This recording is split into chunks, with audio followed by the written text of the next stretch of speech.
what is composition, really? Because it's quite a strange sort of abstract thing. They always say that music is the most abstract form of any kind of art. If you watch a film, usually there's sort of like there's visual action. If you go to a gallery, there's some kind of visual aspect to it. If you read poetry, there are words.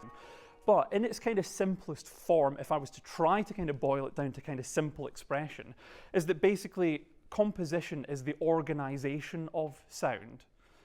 So in its simplest form, you're putting one sound next to another sound, hopefully in a thoughtful way. And all you can hope for is that if you go through that process of putting one sound next to another sound in a thoughtful way, that thoughtful quality will come across to the audience so that they can then follow your thought process as the piece develops. Because essentially when you hand your piece over to some musicians, what they're basically doing is they're bringing to life in a physical form your innermost thoughts and feelings and whatever it is that that composer has wanted to write about. So this is starting with what your piece is about, then thinking about your time signatures, your instruments, what tempo the music's going to be, thinking then about the harmony, the scales that you're going to attach to it, and then what sort of melody you're then going to attach to that music.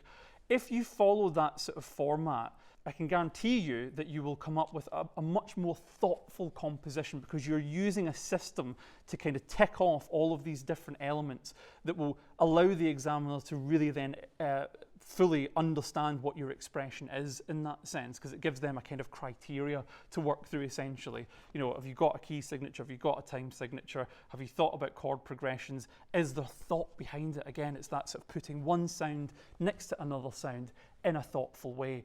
And that always guarantees you a great composition because the audience can just hear that you've thought about it. You know, if there's something that just kind of sounds random, people just stop listening eventually. If there's thought behind it, there's something to follow. Composition really shouldn't be a complex process. You know, you shouldn't be absolutely tearing your hair out. Making really simple but then effective decisions can lead to a really effective composition. So if you start with one pitch, just as an exercise when you get back into the classroom, start with one pitch, add a note, and just see where it takes you from there.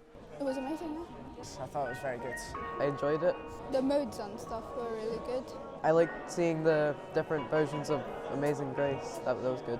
I think I learned quite a lot about the harmonics, the scales. I thought it was quite interesting how there's the different kinds of scales. It was just really good.